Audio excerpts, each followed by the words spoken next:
بسم الله الرحمن الرحيم ألف لام ميم ذلك الكتاب لا ريب فيه هدى للمتقين الذين يؤمنون بالغيب ويقيمون الصلاة ومما رزقناهم ينفقون والذين يؤمنون بما أنزل إليك وما أنزل من قبلك وبالآخرة هم يوقنون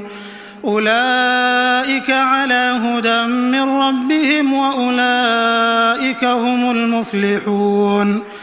إن الذين كفروا سواء عليهم أأنذرتهم أم لم تنذرهم لا يؤمنون ختم الله على قلوبهم وعلى سمعهم وعلى أبصارهم غشاوة ولهم عذاب عظيم ومن الناس من يقول آمنا بالله وباليوم الآخر وما هم بمؤمنين يخادعون الله والذين آمنوا وما يخدعون إلا أنفسهم وما يشعرون في قلوبهم مرض فزادهم الله مرضا ولهم عذاب أليم بما كانوا يكذبون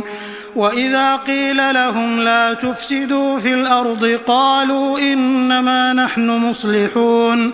ألا إنهم هم المفسدون ولكن لا يشعرون وإذا قيل لهم آمنوا كما آمن الناس قالوا أنؤمن كما آمن السفهاء ألا إنهم هم السفهاء ولكن لا يعلمون وإذا لقوا الذين آمنوا قالوا آمنا وإذا خلوا إلى شياطينهم قالوا إنا معكم إنما نحن مستهزئون الله يستهزئ بهم ويمدهم في طغيانهم يعمهون أولئك الذين اشتروا الضلالة بالهدى فما ربحت تجارتهم وما كانوا مهتدين مثلهم كمثل الذي استوقد نارا فلما أضاءت ما حوله ذهب الله بنورهم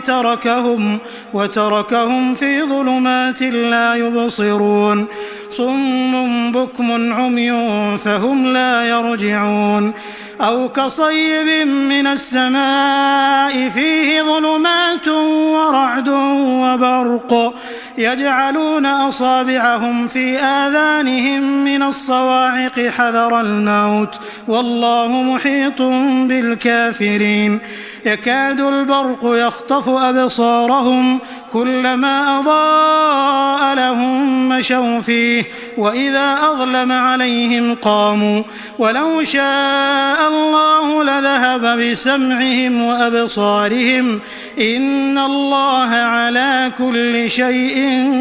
قدير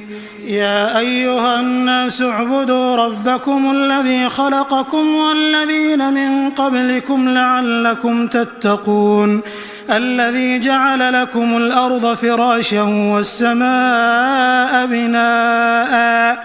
وأنزل من السماء ماء فأخرج به من الثمرات رزقا لكم فلا تجعلوا لله أندادا وأنتم تعلمون وإن كنتم في ريب مما نزلنا على عبدنا فأتوا بسورة من مثله وادعوا شهداءكم من دون الله إن كنتم صادقين فإن لم تفعلوا ولن تفعلوا فاتقوا النار التي وقودها الناس والحجارة أعدت للكافرين وبشر الذين آمنوا وعملوا الصالحات أن لهم جنات تجري من تحتها الأنهار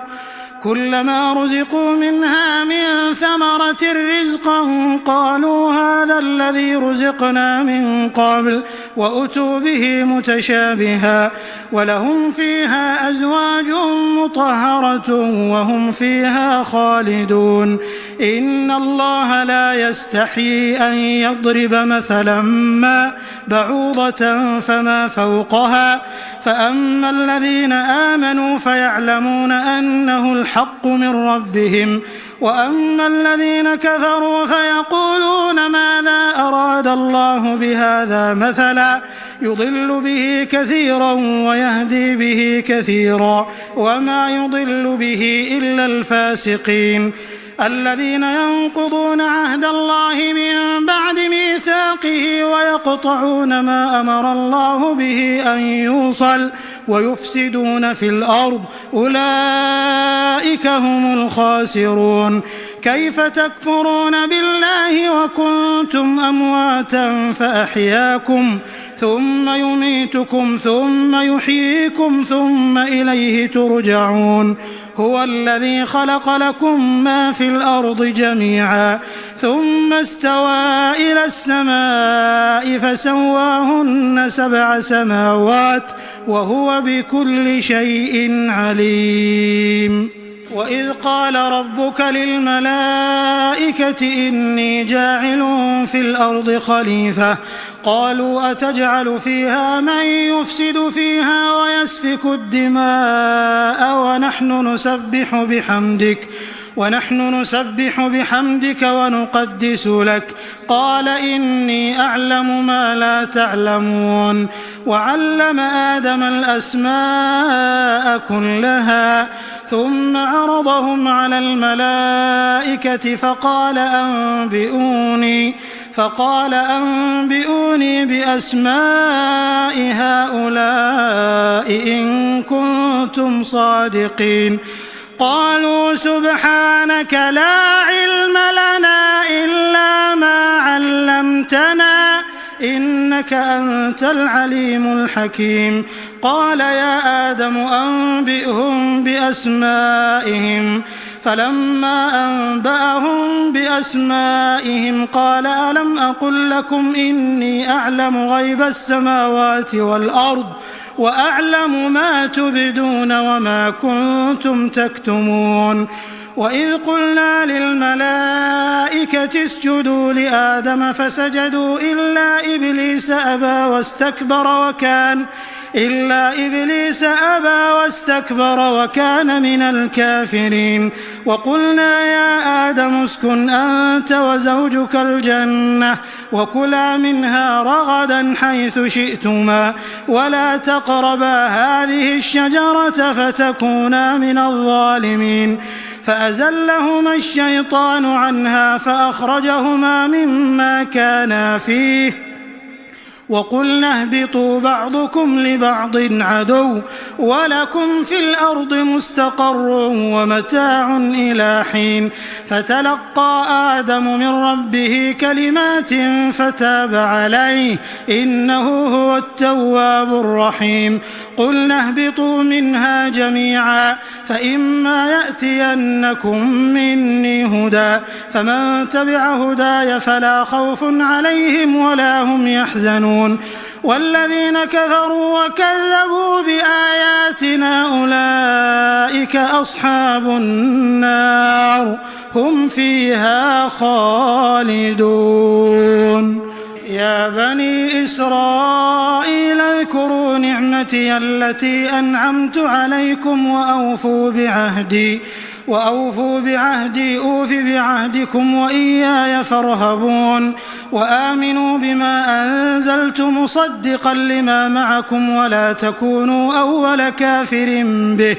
ولا تشتروا بآياتي ثمنا قليلا وإياي فاتقون ولا تلبسوا الحق بالباطل وتكتموا الحق وأنتم تعلمون وأقيموا الصلاة وآتوا الزكاة واركعوا مع الراكعين أتأمرون الناس بالبر وتنسون أنفسكم وأنتم تتلون الكتاب أفلا تعقلون واستعينوا بالصبر والصلاة وإنها لكبيرة إلا على الخاشعين الذين يظنون أنهم ملاقو ربهم وأنهم إليه راجعون يا بني إسرائيل اذكروا نعمتي التي أنعمت عليكم وأني فضلتكم على العالمين واتقوا يوما لا تجزي نفس عن نفس شيئا ولا يقبل منها شفاعة ولا يؤخذ منها عدل ولا هم ينصرون وإذ نجيناكم من آل فرعون يسومونكم سوء العذاب يذبحون أبناءكم ويستحيون نساءكم وفي ذلكم بلاء من ربكم عظيم وإذ فرقنا بكم البحر فأنجيناكم وأغرقنا آل فرعون وأنتم تنظرون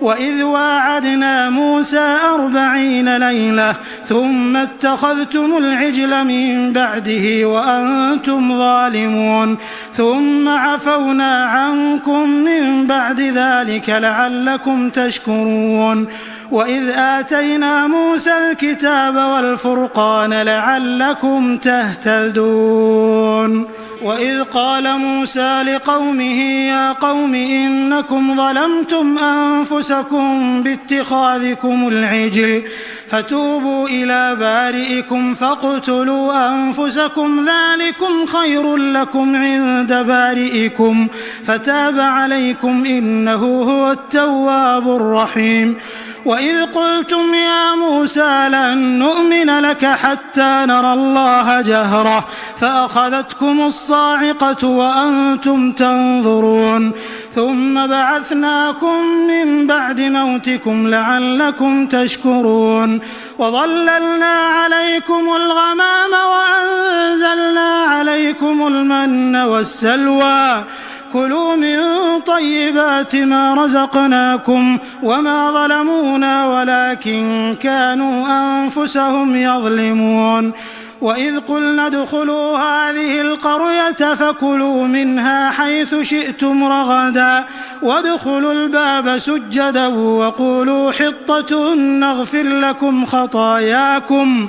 وسنزيد المحسنين فبدل الذين ظلموا قولا غير الذي قيل لهم فأنزلنا على الذين ظلموا رجزا من السماء بما كانوا يفسقون وإذ استسقى موسى لقومه فقلنا اضرب بعصاك الحجر فانفجرت منه 12 عينا قد علم كل أناس مشربهم كلوا واشربوا من رزق الله ولا تعثوا في الأرض مفسدين وإذ قلتم يا موسى لن نصبر على طعام واحد فادع لنا ربك يخرج لنا مما تنبت الأرض من بقلها وقثائها وفومها وعدسها وبصلها قال أتستبدلون الذي هو أدنى بالذي هو خير اهبطوا مصرا فإن لكم ما سألتم وضربت عليهم الذلة والمسكنة وباءوا بغضب من الله ذلك بأنهم كانوا يكفرون بآيات الله ويقتلون النبيين بغير الحق ذلك بما عصوا وكانوا يعتدون إن الذين آمنوا والذين هادوا والنصارى والصابئين من آمن بالله واليوم الآخر وعمل صالحا فلهم أجرهم عند ربهم ولا خوف عليهم ولا هم يحزنون وإذ أخذنا ميثاقكم ورفعنا فوقكم الطور خذوا ما آتيناكم بقوة واذكروا ما فيه لعلكم تتقون ثم توليتم من بعد ذلك فلولا فضل الله عليكم ورحمته لكنتم من الخاسرين ولقد علمتم الذين اعتدوا منكم في السبت فقلنا لهم كونوا قردة خاسئين فجعلناها نكالا لما بين يديها وما خلفها وموعظة للمتقين.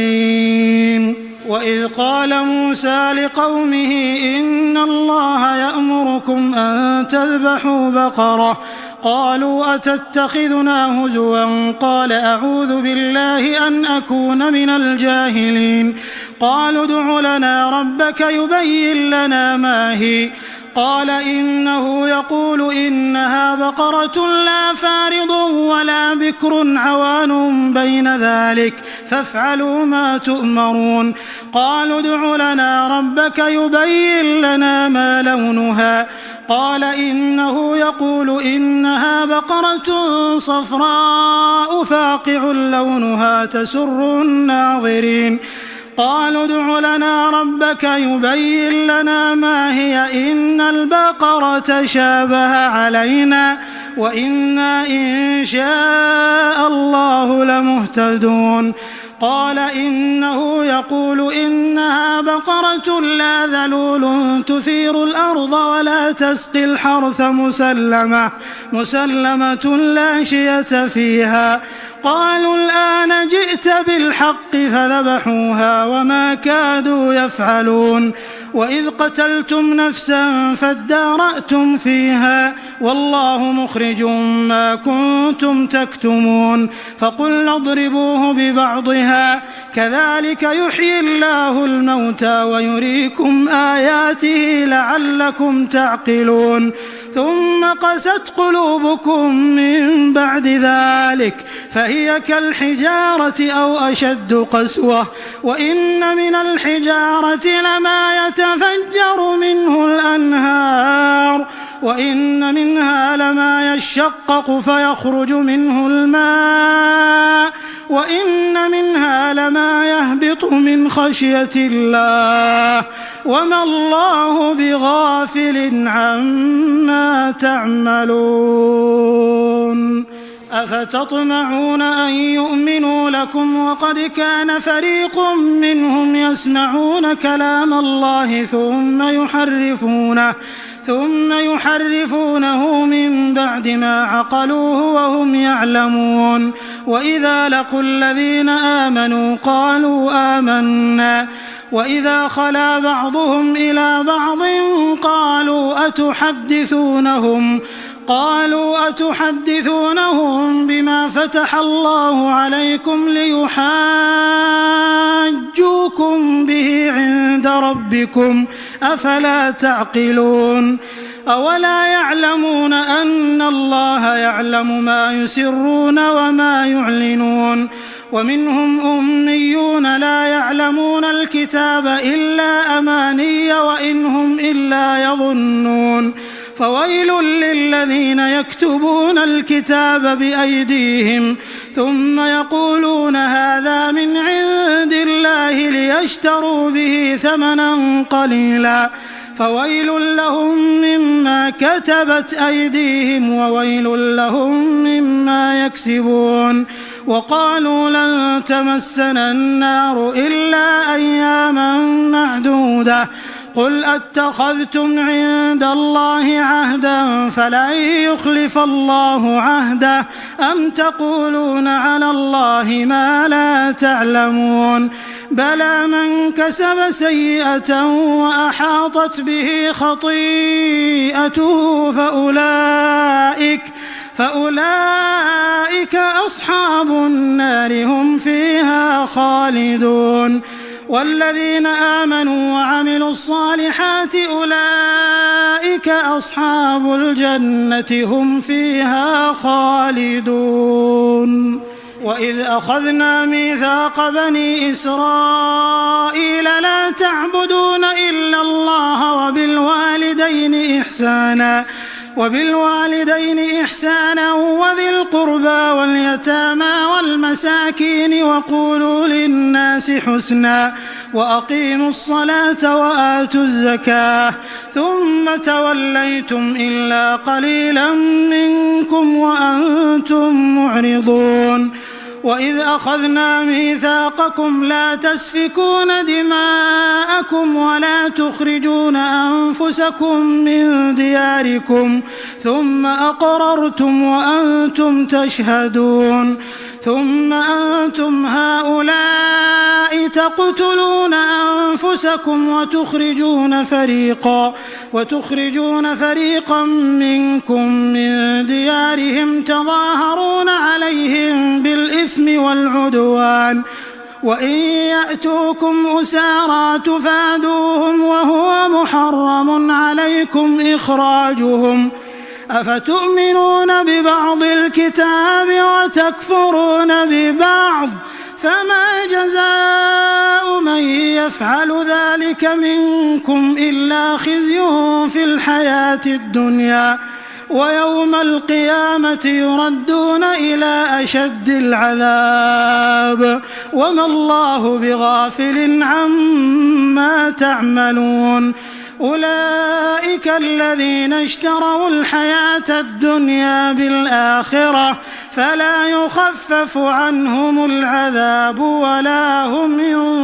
ينصرون. ولقد آتينا موسى الكتاب وقفينا من بعده بالرسل وآتينا عيسى ابن مريم البينات وأيدناه بروح القدس أفكلما جاءكم رسول بما لا تهوى أنفسكم استكبرتم ففريقا كذبتم وفريقا تقتلون وقالوا قلوبنا غلف بل لعنهم الله بكفرهم فقليلا ما يؤمنون. ولما جاءهم كتاب من عند الله مصدق لما معهم وكانوا من قبل يستفتحون على الذين كفروا فلما جاءهم ما عرفوا كفروا به فلعنة الله على الكافرين. بئس ما اشتروا به أنفسهم أن يكفروا بما أنزل الله بغيا أن ينزل الله من فضله على من يشاء من عباده فباءوا بغضب على غضب وللكافرين عذاب مهين. وإذا قيل لهم آمنوا بما أنزل الله قالوا نؤمن بما أنزل علينا ويكفرون بما وراءه وهو الحق مصدقا لما معهم قل فلم تقتلون أنبياء الله من قبل إن كنتم مؤمنين. ولقد جاءكم موسى بالبينات ثم اتخذتم العجل من بعده وأنتم ظالمون. وإذ أخذنا ميثاقكم ورفعنا فوقكم الطور خذوا ما آتيناكم بقوة واسمعوا قالوا سمعنا وعصينا وأشربوا في قلوبهم العجل بكفرهم قل بئس ما يأمركم به إيمانكم إن كنتم مؤمنين. قل إن كانت لكم الدار الآخرة عند الله خالصة من دون الناس فتمنوا الموت إن كنتم صادقين ولن يتمنوه أبدا بما قدمت أيديهم والله عليم بالظالمين. ولتجدنهم أحرص الناس على حياة ومن الذين أشركوا يود أحدهم لو يعمر 1000 سنة وما هو بمزحزحه من العذاب أن يعمر والله بصير بما يعملون قل من كان عدوا لجبريل فإنه نزله على قلبك بإذن الله مصدقا لما بين يديه وهدى وبشرى للمؤمنين من كان عدوا لله وملائكته ورسله وجبريل وميكال فإن الله عدو للكافرين ولقد أنزلنا إليك آيات بينات وما يكفر بها إلا الفاسقون أوكلما عاهدوا عهدا نبذه فريق منهم بل أكثرهم لا يؤمنون ولما جاءهم رسول من عند الله مصدق لما معهم نبذ فريق من الذين أوتوا الكتاب كتاب الله وراء ظهورهم كأنهم لا يعلمون واتبعوا ما تتلو الشياطين على ملك سليمان وما كفر سليمان ولكن الشياطين كفروا يعلمون الناس السحر وما أنزل على الملكين ببابل هاروت وماروت وما يعلمان من أحد حتى يقولا إنما نحن فتنة فلا تكفر فيتعلمون منهما ما يفرقون به بين المرء وزوجه وما هم بضارين به من أحد إلا بإذن الله ويتعلمون ما يضرهم ولا ينفعهم ولقد علموا لمن اشتراه ما له في الآخرة من خلاق ولبئس ما شروا به أنفسهم لو كانوا يعلمون ولو أنهم آمنوا واتقوا لمثوبة من عند الله خير لو كانوا يعلمون يا أيها الذين آمنوا لا تقولوا راعنا وقولوا انظرنا واسمعوا وللكافرين عذاب أليم ما يود الذين كفروا من أهل الكتاب ولا المشركين أن ينزل عليكم من خير من ربكم والله يختص برحمته من يشاء والله ذو الفضل العظيم ما ننسخ من آية أو ننسها نأت بخير منها أو مثلها ألم تعلم أن الله على كل شيء قدير ألم تعلم أن الله له ملك السماوات والأرض وما لكم من دون الله من ولي ولا نصير أم تريدون أن تسألوا رسولكم كما سئل موسى من قبل ومن يتبدل الكفر بالإيمان فقد ضل سواء السبيل ود كثير من أهل الكتاب لو يردونكم من بعد إيمانكم كفارا حسدا من عند أنفسهم من بعد ما تبين لهم الحق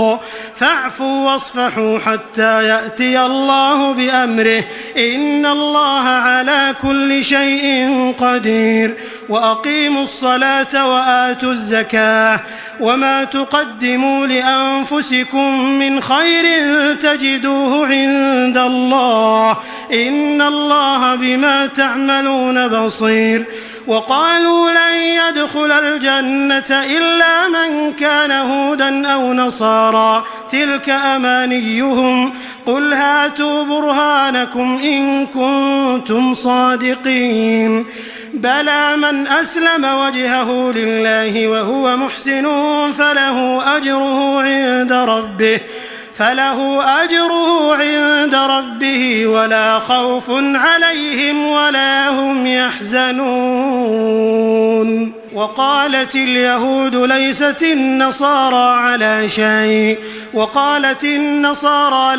اليهود على شيء وهم يتلون الكتاب كذلك قال الذين لا يعلمون مثل قولهم فالله يحكم بينهم يوم القيامة فيما كانوا فيه يختلفون. ومن أظلم ممن منع مساجد الله أن يذكر فيها اسمه وسعى في خرابها أولئك ما كان لهم أن يدخلوها إلا خائفين لهم في الدنيا خزي ولهم في الآخرة عذاب عظيم. ولله المشرق والمغرب فأينما تولوا فثم وجه الله إن الله واسع عليم. وقالوا اتخذ الله ولدا سبحانه بل له ما في السماوات والأرض كل له قانتون بديع السماوات والأرض وإذا قضى أمرا فإنما يقول له كن فيكون. وقال الذين لا يعلمون لولا يكلمنا الله أو تأتينا آية كذلك قال الذين من قبلهم مثل قولهم تشابهت قلوبهم قد بينا الآيات لقوم يوقنون. إنا أرسلناك بالحق بشيرا ونذيرا ولا تسأل عن أصحاب الجحيم. ولن ترضى عنك اليهود ولا النصارى حتى تتبع ملتهم قل إن هدى الله هو الهدى ولئن اتبعت أهواءهم بعد الذي جاءك من العلم ما لك من الله من ولي ولا نصير. الذين آتيناهم الكتاب يتلونه حق تلاوته أولئك يؤمنون به ومن يكفر به فأولئك هم الخاسرون. يا بني إسرائيل اذكروا نعمتي التي أنعمت عليكم وأني فضلتكم على العالمين. واتقوا يوما لا تجزي نفس عن نفس شيئا ولا يقبل منها عدل ولا تنفعها شفاعة ولا هم ينصرون. وإذ ابتلى إبراهيم ربه بكلمات فأتمهم قال إني جاعلك للناس إماما قال ومن ذريتي قال لا ينال عهد الظالمين. وإذ جعلنا البيت مثابة للناس وأمنا واتخذوا من مقام إبراهيم مصلى وعهدنا إلى إبراهيم وإسماعيل أن طهرا بيتي للطائفين والعاكفين والركع السجود. وإذ قال إبراهيم رب اجعل هذا بلدا آمنا وارزق أهله من الثمرات من آمن منهم بالله واليوم الآخر قال ومن كفر فأمتعه قليلا ثم أضطره إلى عذاب النار وبئس المصير. وإذ يرفع إبراهيم القواعد من البيت وإسماعيل ربنا تقبل منا إنك أنت السميع العليم. ربنا واجعلنا مسلمين لك ومن ذريتنا أمة مسلمة لك وأرنا مناسكنا وتب علينا إنك أنت التواب الرحيم. ربنا وابعث فيهم رسولا منهم يتلو عليهم آياتك ويعلمهم الكتاب والحكمة ويزكيهم إنك أنت العزيز الحكيم. ومن يرغب عن ملة إبراهيم إلا من سفه نفسه ولقد اصطفيناه في الدنيا وإنه في الآخرة لمن الصالحين إذ قال له ربه أسلم قال أسلمت لرب العالمين ووصى بها إبراهيم بنيه ويعقوب يا بني إن الله اصطفى لكم الدين فلا تموتن إلا وأنتم مسلمون أم كنتم شهداء إذ حضر يعقوب الموت إذ قال لبنيه ما تعبدون من بعدي قالوا نعبد إلهك وإله آبائك إبراهيم وإسماعيل وإسحاق إلها واحدا ونحن له مسلمون تلك أمة قد خلت لها ما كسبت ولكم ما كسبتم ولا تسألون عما كانوا يعملون وقالوا كونوا هودا أو نصارى تهتدوا قل بل ملة إبراهيم حنيفا وما كان من المشركين قولوا آمنا بالله وما أنزل إلينا وما أنزل إلى إبراهيم وإسماعيل وإسحاق ويعقوب والأسباط وما أوتي موسى وعيسى وما أوتي النبيون من ربهم لا نفرق بين أحد منهم ونحن له مسلمون فإن آمنوا بمثل ما آمنتم به فقد اهتدوا وإن تولوا فإنما هم في شقاق فسيكفيكهم الله وهو السميع العليم صبغة الله ومن أحسن من الله صبغة ونحن له عابدون قل أتحاجوننا في الله وهو ربنا وربكم ولنا أعمالنا ولكم أعمالكم ونحن له مخلصون أم تقولون إن إبراهيم وإسماعيل وإسحاق ويعقوب والأسباط كانوا هودا أو نصارى قل أأنتم أعلم أم الله ومن أظلم ممن كتم شهادة عنده من الله وما الله بغافل عما تعملون تلك أمة قد خلت لها ما كسبت ولكم ما كسبتم ولا تسألون عما كانوا يعملون سيقول السفهاء من الناس ما ولاهم عن قبلتهم التي كانوا عليها قل لله المشرق والمغرب يهدي من يشاء إلى صراط مستقيم وكذلك جعلناكم أمة وسطا لتكونوا شهداء على الناس ويكون الرسول عليكم شهيدا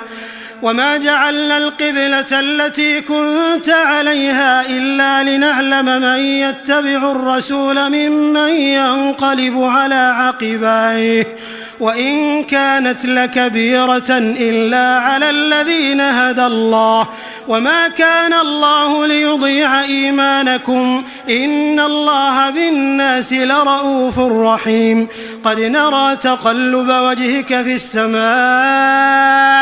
فلنولينك قبلة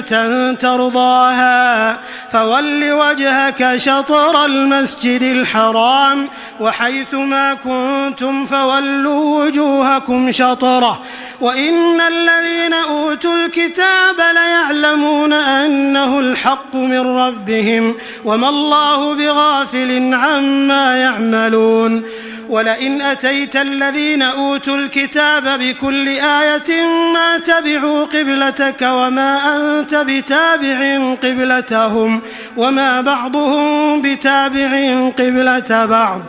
ولئن اتبعت أهواءهم من بعد ما جاءك من العلم إنك إذا لمن الظالمين الذين آتيناهم الكتاب يعرفونه كما يعرفون أبناءهم وإن فريقا منهم ليكتمون الحق وهم يعلمون الحق من ربك فلا تكونن من الممترين ولكل وجهة هو موليها فاستبقوا الخيرات أينما تكونوا يأت بكم الله جميعا إن الله على كل شيء قدير ومن حيث خرجت فول وجهك شطر المسجد الحرام وإنه للحق من ربك وما الله بغافل عما تعملون ومن حيث خرجت فول وجهك شطر المسجد الحرام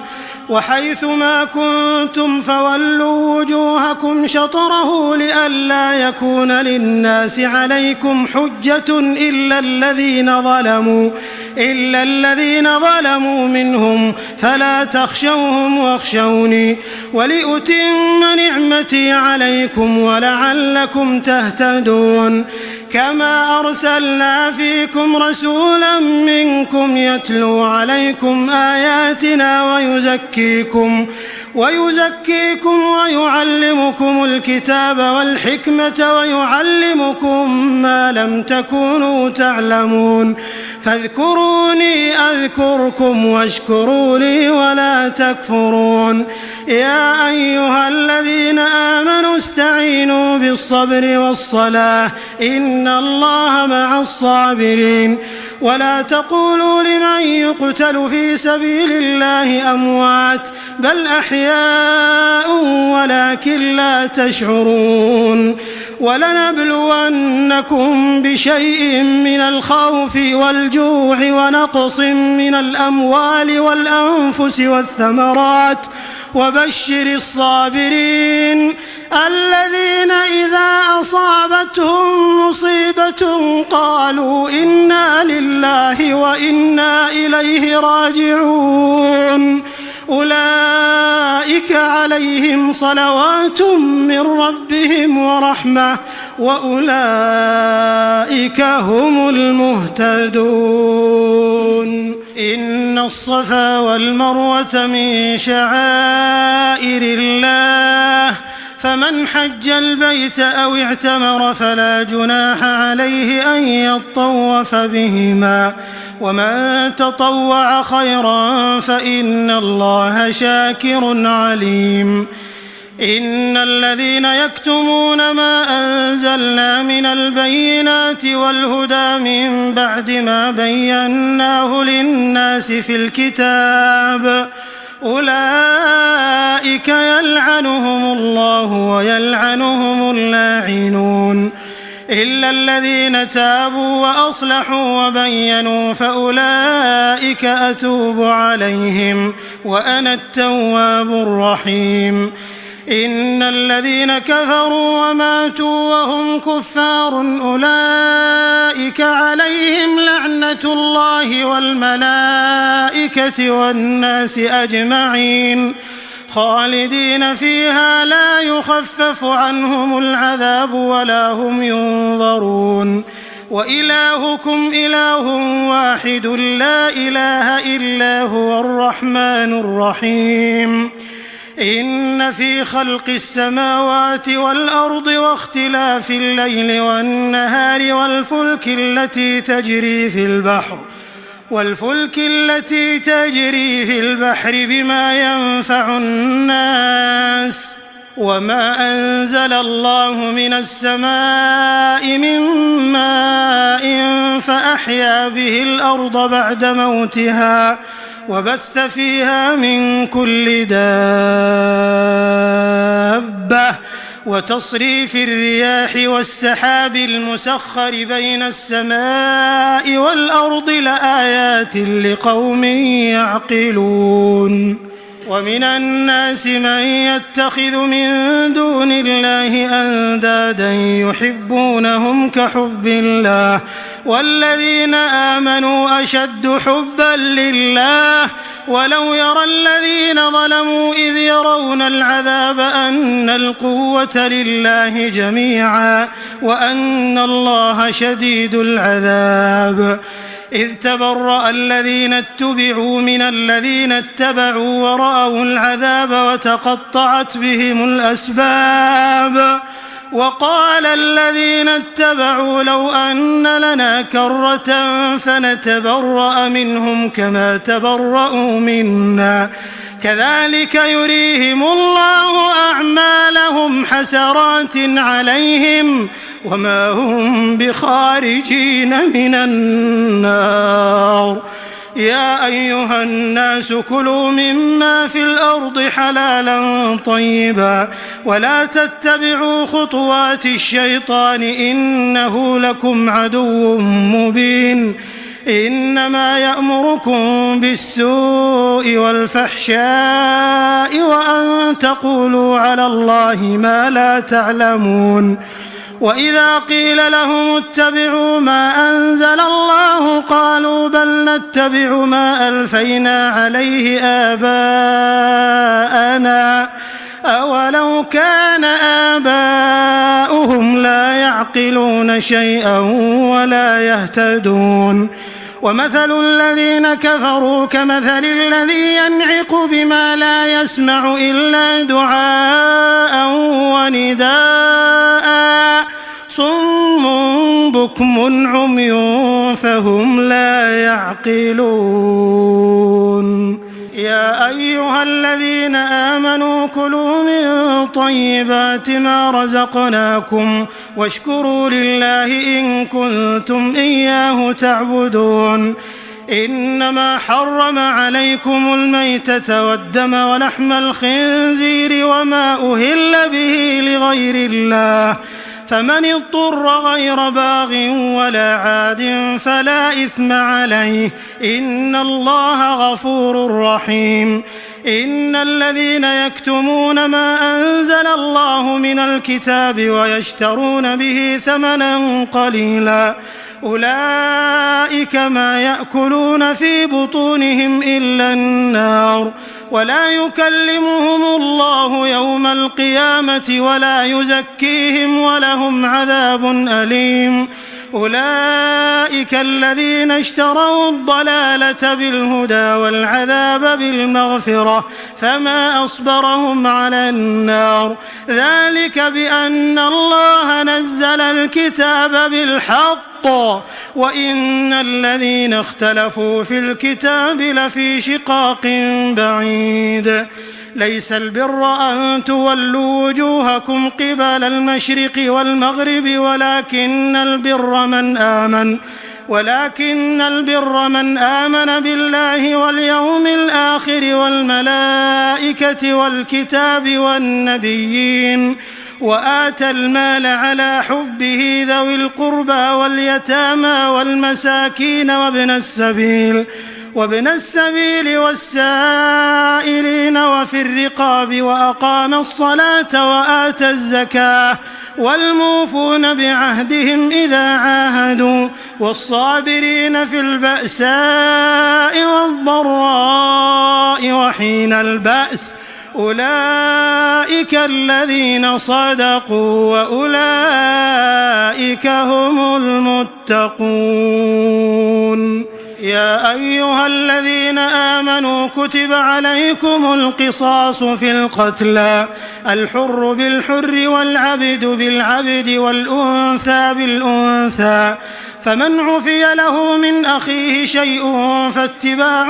بالمعروف وأداء إليه بإحسان ذلك تخفيف من ربكم ورحمة فمن اعتدى بعد ذلك فله عذاب أليم ولكم في القصاص حياة يا أولي الألباب لعلكم تتقون كتب عليكم إذا حضر أحدكم الموت إن ترك خيرا الوصية للوالدين والأقربين بالمعروف حقا على المتقين فمن بدله بعدما سمعه فإنما إثمه على الذين يبدلونه إن الله سميع عليم فمن خاف من موص جنفا أو إثما فأصلح بينهم فلا إثم عليه إن الله غفور رحيم يا أيها الذين آمنوا كتب عليكم الصيام كما كتب على الذين من قبلكم لعلكم تتقون أياما معدودات فمن كان منكم مريضا أو على سفر فعدة من أيام أخر وعلى الذين يطيقونه فدية طعام مسكين فمن تطوع خيرا فهو خير له وأن تصوموا خير لكم إن كنتم تعلمون شهر رمضان الذي أنزل فيه القرآن هدى للناس وبينات من الهدى والفرقان فمن شهد منكم الشهر فليصم ومن كان مريضا أو على سفر فعدة من أيام أخر يريد الله بكم اليسر ولا يريد بكم العسر ولتكملوا العدة ولتكبروا الله على ما هداكم ولعلكم تشكرون وإذا سألك عبادي عني فإني قريب أجيب دعوة الداع إذا دعان فليستجيبوا لي وليؤمنوا بي لعلهم يرشدون أحل لكم ليلة الصيام الرفث إلى نسائكم هن لباس لكم وأنتم لباس لهن علم الله أنكم كنتم تختانون أنفسكم فتاب عليكم وعفى عنكم فالآن باشروهن وابتغوا ما كتب الله لكم وكلوا واشربوا حتى يتبين لكم الخيط الأبيض من الخيط الأسود من الفجر ثم أتموا الصيام إلى الليل ولا تباشروهن وأنتم عاكفون في المساجد تلك حدود الله فلا تقربوها كذلك يبين الله آياته للناس لعلهم يتقون ولا تأكلوا أموالكم بينكم بالباطل وتدلوا بها إلى الحكام لتأكلوا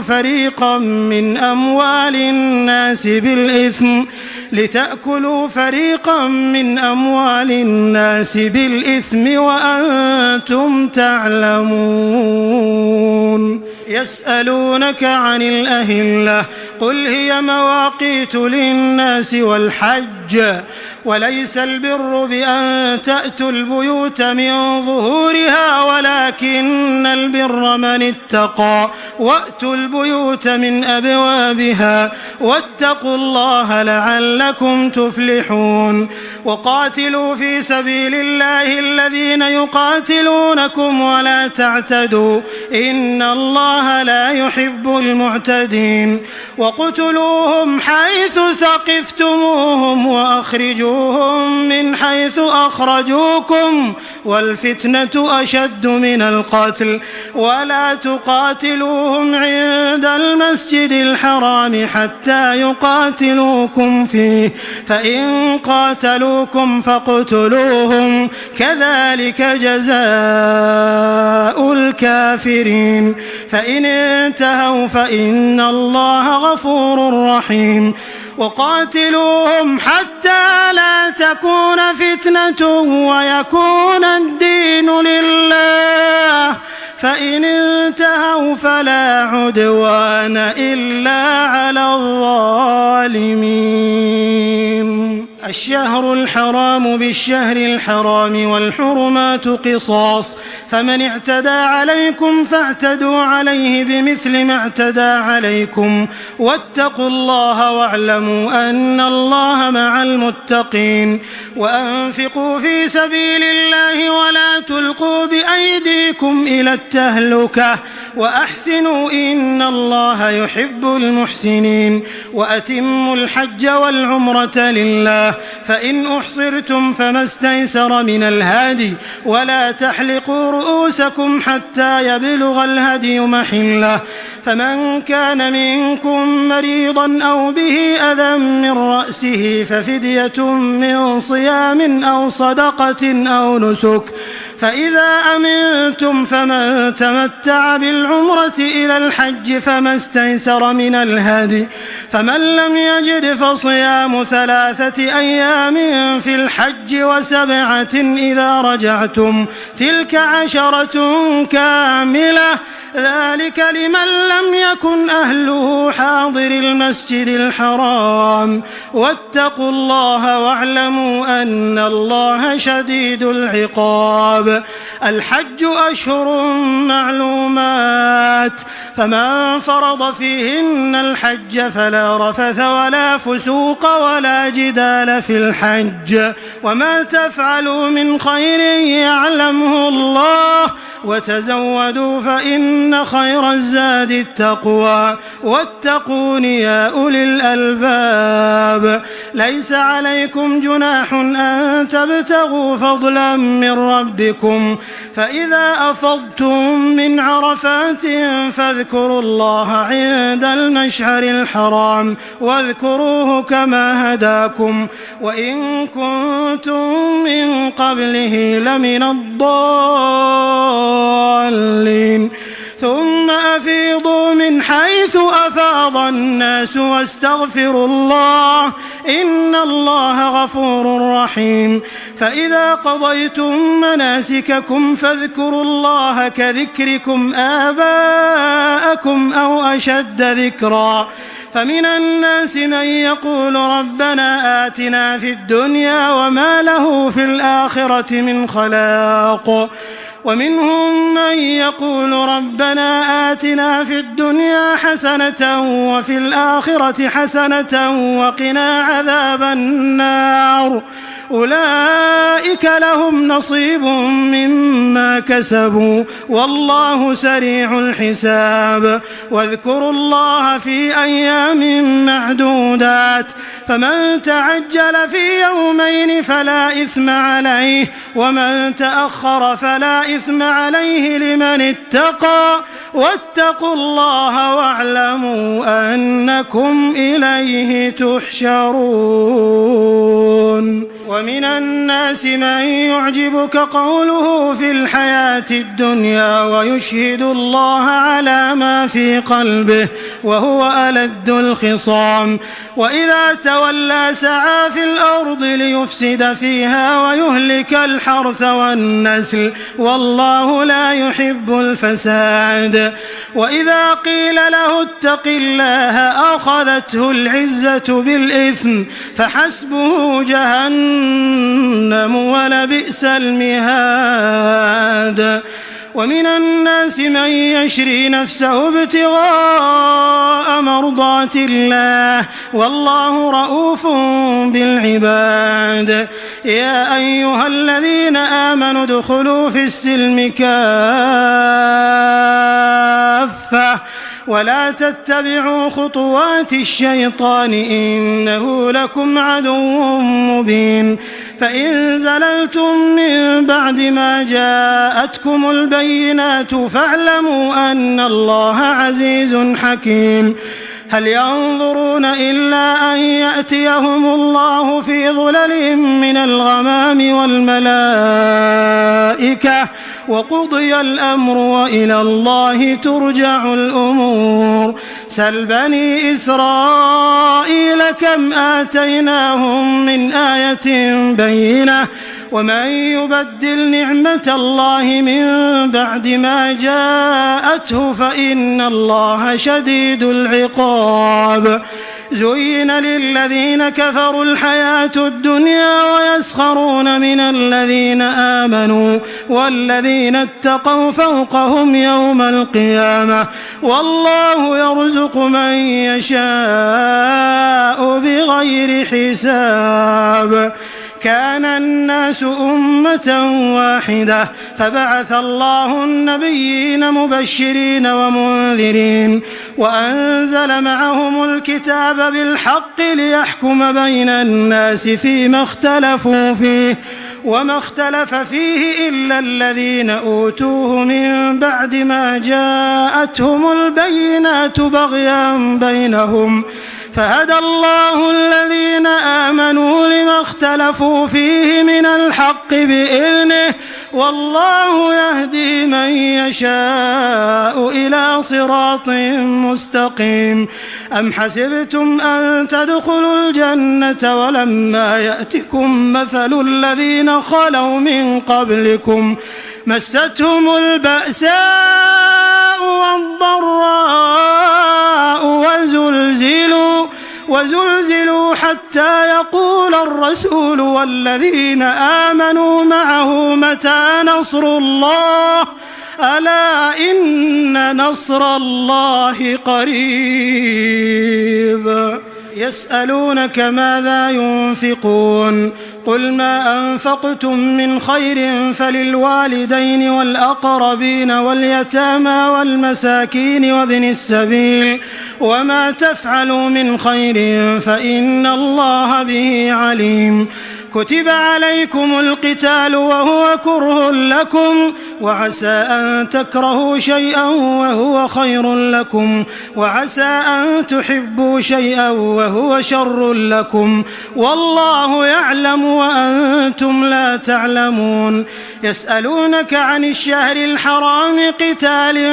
فيه قل قتال فيه كبير وصد عن سبيل الله وكفر به والمسجد الحرام وإخراج أهله منه أكبر عند الله والفتنة أكبر من القتل ولا يزالون يقاتلونكم حتى يردوكم عن دينكم إن استطاعوا ومن يرتدد منكم عن دينه فيمت وهو كافر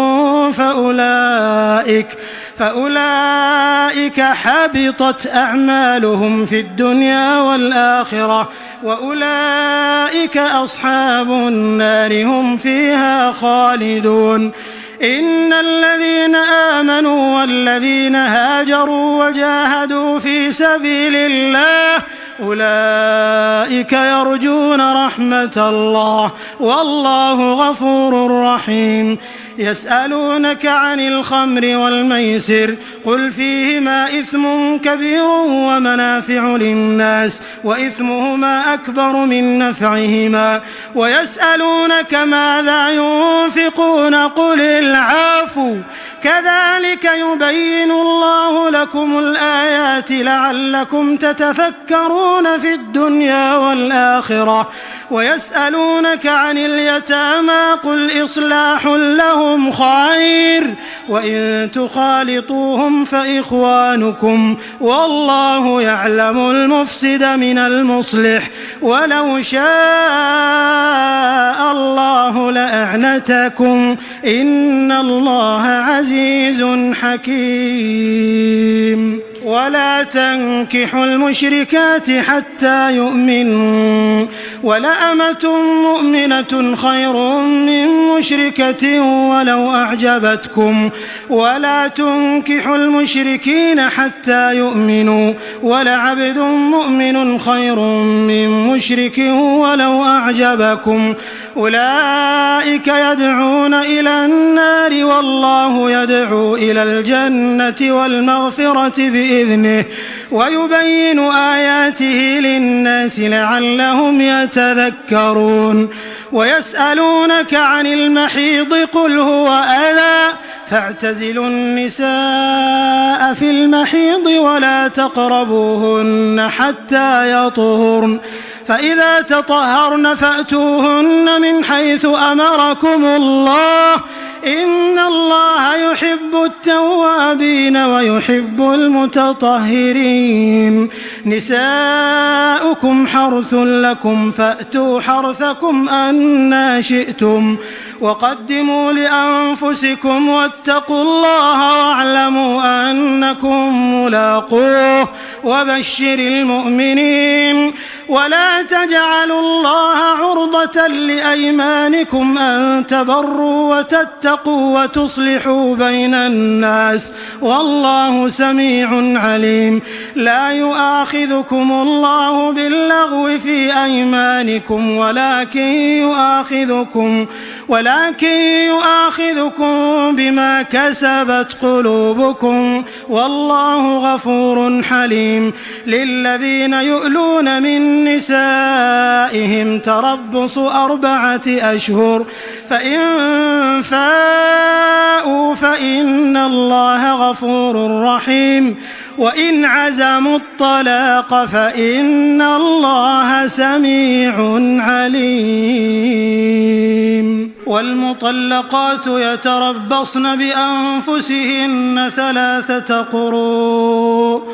ولا يحل لهن أن يكتمن ما خلق الله في أرحامهن إن كن يؤمن بالله واليوم الآخر وبعولتهن أحق بردهن في ذلك إن أرادوا إصلاحا ولهن مثل الذي عليهن بالمعروف وللرجال عليهن درجة والله عزيز حكيم. الطلاق 2 فإمساك بمعروف أو تسريح بإحسان. ولا يحل لكم أن تأخذوا مما آتيتموهن شيئا إلا أن يخافا ألا يقيما حدود الله. فإن خفتم ألا يقيما حدود الله فلا جناح عليهما فيما افتدت به. تلك حدود الله فلا تعتدوها ومن يتعد حدود الله فأولئك هم الظالمون.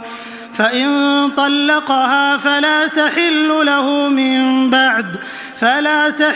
له من بعد حتى تنكح زوجا غيره. فإن طلقها فلا جناح عليهما أن يتراجعا إن ظنا أن يقيما حدود الله وتلك حدود الله يبينها لقوم يعلمون. وإذا طلقتم النساء فبلغن أجلهن فأمسكوهن بمعروف أو سرحوهن بمعروف ولا تمسكوهن ضرارا لتعتدوا ومن يفعل ذلك فقد ظلم نفسه. ولا تتخذوا آيات الله هزوا واذكروا نعمة الله عليكم وما أنزل عليكم من الكتاب والحكمة يعظكم به واتقوا الله واعلموا أن الله بكل شيء عليم. وإذا طلقتم النساء فبلغن أجلهن فلا تعضلوهن أن ينكحن أزواجهن إذا تراضوا بينهم بالمعروف. ذلك يوعظ به من كان منكم يؤمن بالله واليوم الآخر ذلكم أزكى لكم وأطهر والله يعلم وأنتم لا تعلمون. والوالدات يرضعن أولادهن حولين كاملين لمن أراد أن يتم الرضاعة وعلى المولود له رزقهن وكسوتهن بالمعروف لا تكلف نفس إلا وسعها. لا تضار والدة بولدها ولا مولود له بولده وعلى الوارث مثل ذلك. فإن أرادا فصالا عن تراض منهما وتشاور فلا جناح عليهما وإن أردتم أن تسترضعوا أولادكم فلا جناح عليكم إذا سلمتم ما آتيتم بالمعروف واتقوا الله واعلموا أن الله بما تعملون بصير. والذين يتوفون منكم ويذرون أزواجا يتربصن بأنفسهن 4 أشهر و10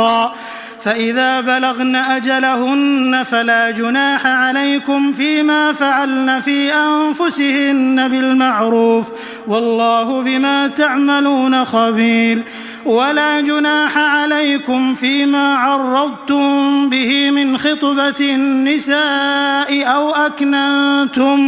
أو أكننتم في أنفسكم علم الله أنكم ستذكرونهن ولكن لا تواعدوهن سرا إلا أن تقولوا قولا معروفا ولا تعزموا عقدة النكاح حتى يبلغ الكتاب أجله واعلموا أن الله يعلم ما في أنفسكم فاحذروه واعلموا أن الله غفور حليم. لا جناح عليكم إن طلقتم النساء ما لم تمسوهن أو تفرضوا لهن فريضة ومتعوهن على الموسع قدره وعلى المقتر قدره متاعا بالمعروف حقا على المحسنين. وإن طلقتموهن من قبل أن تمسوهن وقد فرضتم لهن فريضة فنصف ما فرضتم إلا أن يعفون أو يعفو الذي بيده عقدة النكاح وأن تعفوا أقرب للتقوى ولا تنسوا الفضل بينكم إن الله بما تعملون بصير. حافظوا على الصلوات والصلاة الوسطى وقوموا لله قانتين فإن خفتم فرجالا أو ركبانا فإذا أمنتم فاذكروا الله كما علمكم ما لم تكونوا تعلمون. والذين يتوفون منكم ويذرون أزواجا وصية لأزواجهم متاعا إلى الحول غير إخراج فإن خرجن فلا جناح عليكم فيما فعلن في أنفسهن من معروف والله عزيز حكيم. وللمطلقات متاع بالمعروف حقا على المتقين كذلك يبين الله لكم آياته لعلكم تعقلون. ألم تر إلى الذين خرجوا من ديارهم وهم ألوف حذر الموت فقال لهم الله موتوا ثم أحياهم إن الله لذو فضل على الناس ولكن أكثر الناس لا يشكرون. وقاتلوا في سبيل الله واعلموا أن الله سميع عليم. من ذا الذي يقرض الله قرضا حسنا فيضاعفه له أضعافا كثيرة والله يقبض ويبسط وإليه ترجعون. ألم تر إلى الملأ من بني إسرائيل من بعد موسى إذ قالوا لنبي له مبعث لنا ملكا نقاتل في سبيل الله قال هل عسيتم إن كتب عليكم القتال ألا تقاتلوا قالوا وما لنا ألا نقاتل في سبيل الله وقد أخرجنا من ديارنا وأبنائنا فلما كتب عليهم القتال تولوا إلا قليلا منهم والله عليم بالظالمين. وقال لهم نبيهم إن الله قد بعث لكم طالوت ملكا قالوا أنى يكون له الملك علينا ونحن أحق بالملك منه ولم يؤت سعة من المال. قال إن الله اصطفاه عليكم وزاده بسطة في العلم والجسم والله يؤتي ملكه من يشاء والله واسع عليم. وقال لهم نبيهم إن آية ملكه أن يأتيكم التابوت فيه سكينة من ربكم وبقية مما ترك آل موسى وآل هارون تحمله الملائكة إن في ذلك لآية لكم إن كنتم مؤمنين. فلما فصل طالوت بالجنود قال إن الله مبتليكم بنهر فمن شرب منه فليس مني ومن لم يطعمه فإنه مني إلا من اغترف غرفة بيده فشربوا منه إلا قليلا منهم. فلما جاوزه هو والذين آمنوا معه قالوا لا طاقة لنا اليوم بجالوت وجنوده. قال الذين يظنون أنهم ملاقو الله كم من فئة قليلة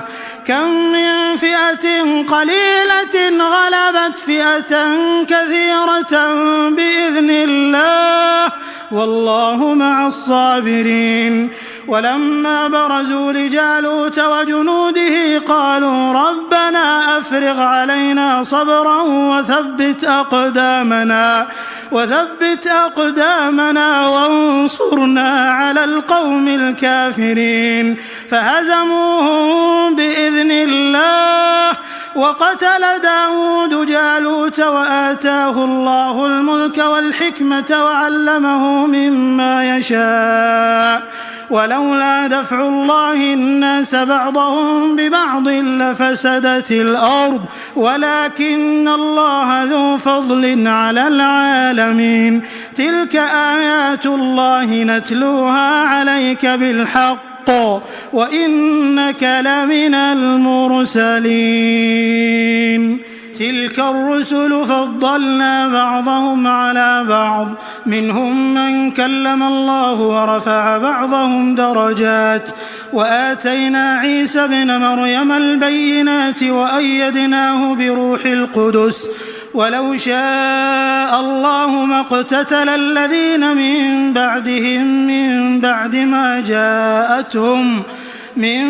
ما جاءتهم البينات ولكن اختلفوا فمنهم من آمن ومنهم من كفر ولو شاء الله ما اقتتلوا ولكن الله يفعل ما يريد.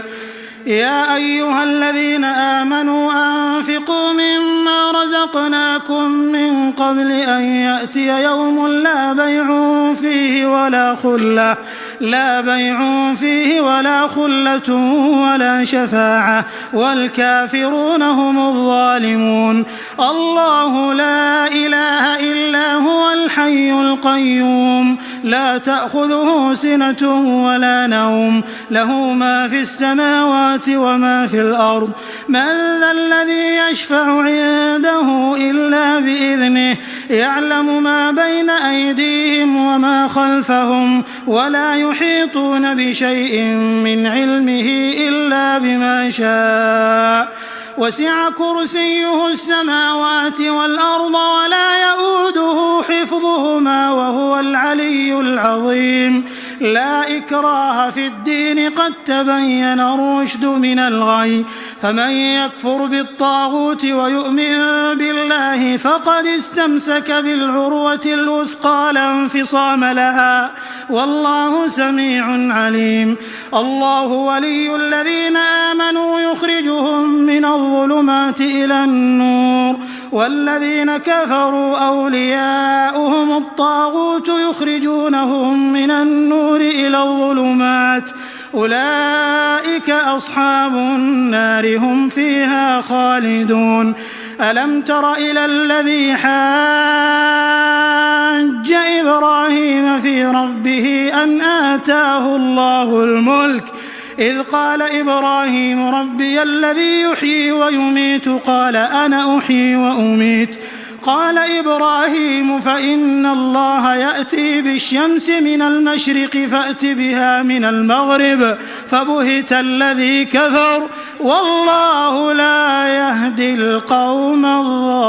الظالمين. أو كالذي مر على قرية وهي خاوية على عروشها قال أنى يحيي هذه الله بعد موتها فأماته الله 100 عام ثم بعثه قال كم لبثت قال لبثت يوما أو بعض يوم قال بل لبثت 100 عام فانظر إلى طعامك وشرابك لم يتسنه وانظر إلى حمارك ولنجعلك آية للناس وانظر إلى العظام كيف ننشزها ثم نكسوها لحما فلما تبين له قال أعلم أن الله على كل شيء قدير.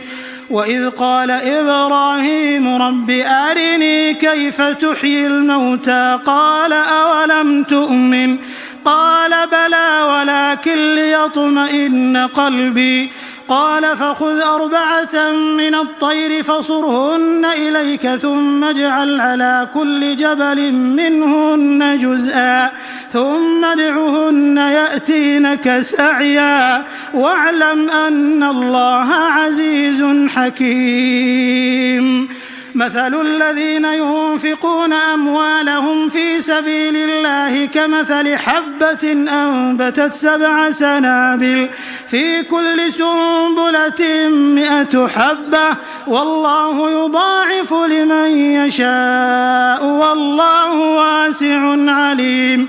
الذين ينفقون أموالهم في سبيل الله ثم لا يتبعون ما أنفقوا منا ولا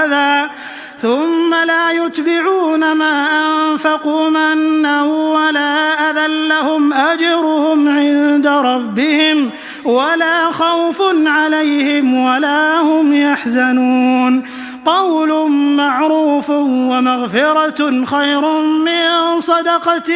يتبعها أذى والله غني حليم. يا أيها الذين آمنوا لا تبطلوا صدقاتكم بالمن والأذى كالذي ينفق ماله رئاء الناس ولا يؤمن بالله واليوم الآخر فمثله كمثل صفوان عليه تراب فأصابه وابل فتركه صلدا لا يقدرون على شيء مما كسبوا والله لا يهدي القوم الكافرين. ومثل الذين ينفقون أموالهم ابتغاء مرضات الله وتثبيتا من أنفسهم كمثل جنة بربوة أصابها وابل فآتت أكلها ضعفين فإن لم يصبها وابل فطل والله بما تعملون بصير. أيود أحدكم أن تكون له جنة من نخيل وأعناب تجري من تحتها الأنهار له فيها من كل الثمرات وأصابه الكبر وله ذرية ضعفاء فأصابها إعصار فيه نار فاحترقت كذلك يبين الله لكم الآيات لعلكم تتفكرون. يا أيها الذين آمنوا أنفقوا من طيبات ما كسبتم ومما أخرجنا لكم من الأرض ولا تيمموا الخبيث منه تنفقون ولستم بآخذيه إلا أن تغمضوا فيه واعلموا أن الله غني حميد. الشيطان يعدكم الفقر ويأمركم بالفحشاء والله يعدكم مغفرة منه وفضلا والله واسع عليم. يؤتي الحكمة من يشاء ومن يؤت الحكمة فقد أوتي خيرا كثيرا وما يذكر إلا أولو الألباب. وما أنفقتم من نفقة أو نذرتم من نذر فإن الله يعلمه وما للظالمين من أنصار. إن تبدوا الصدقات فنعما هي وإن تخفوها وتؤتوها الفقراء فهو خير لكم ويكفر عنكم من سيئاتكم والله بما تعملون خبير. ليس عليك هداهم ولكن الله يهدي من يشاء وما تنفقوا من خير فلأنفسكم وما تنفقون إلا ابتغاء وجه الله وما تنفقوا من خير يوفى إليكم وأنتم لا تظلمون. للفقراء الذين أحصروا في سبيل الله لا يستطيعون ضربا في الأرض يحسبهم الجاهل أغنياء من التعفف تعرفهم بسيماهم لا يسألون الناس إلحافا وما تنفقوا من خير فإن الله به عليم. الذين ينفقون أموالهم بالليل والنهار سرا وعلانية فلهم أجرهم عند ربهم ولا خوف عليهم ولا هم يحزنون.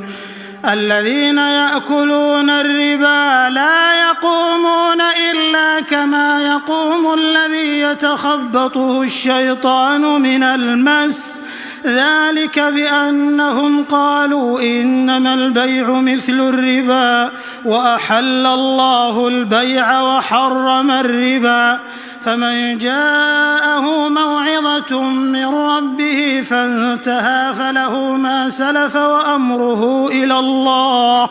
ومن عاد فأولئك أصحاب النار هم فيها خالدون. يمحق الله الربا ويربي الصدقات والله لا يحب كل كفار أثيم. إن الذين آمنوا وعملوا الصالحات وأقاموا الصلاة وآتوا الزكاة لهم أجرهم عند ربهم ولا خوف عليهم ولا هم يحزنون. يا أيها الذين آمنوا اتقوا الله وذروا ما بقي من الربا إن كنتم مؤمنين فإن لم تفعلوا فأذنوا بحرب من الله ورسوله وإن تبتم فلكم رؤوس أموالكم لا تظلمون ولا تظلمون. وإن كان ذو عسرة فنظرة إلى ميسرة وأن تصدقوا خير لكم إن كنتم تعلمون. واتقوا يوما ترجعون فيه إلى الله ثم توفى كل نفس ما كسبت وهم لا يظلمون.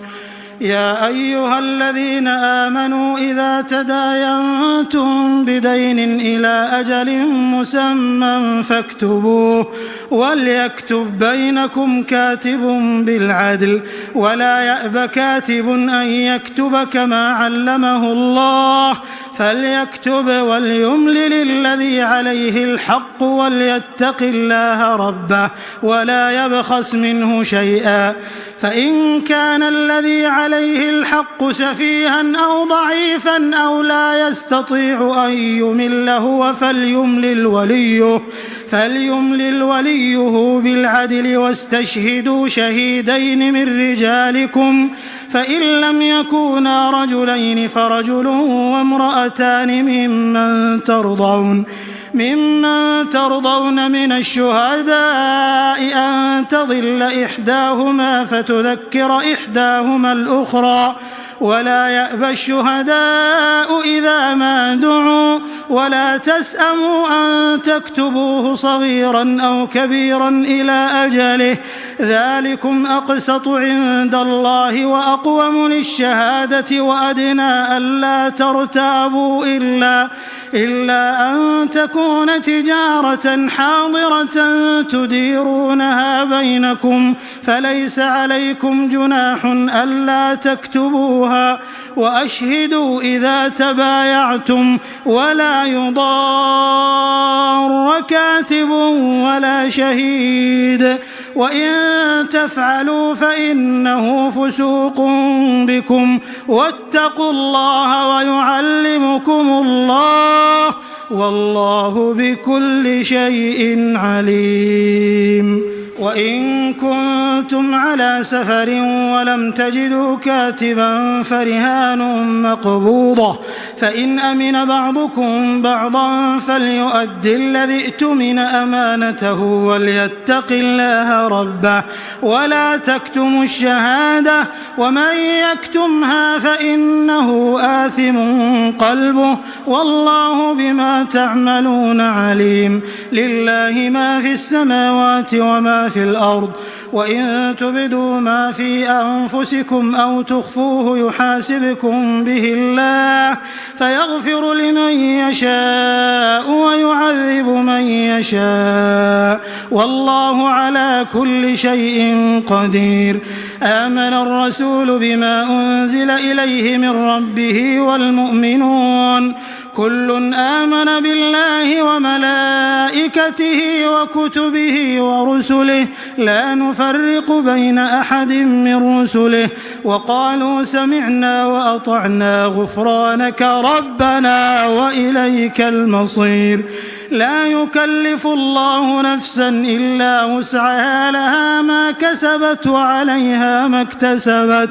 ربنا لا تؤاخذنا إن نسينا أو أخطأنا ربنا ولا تحمل علينا إصرا كما حملته على الذين من قبلنا ربنا ولا تحملنا ما لا طاقة لنا به واعف عنا واغفر لنا وارحمنا أنت مولانا فانصرنا على القوم الكافرين.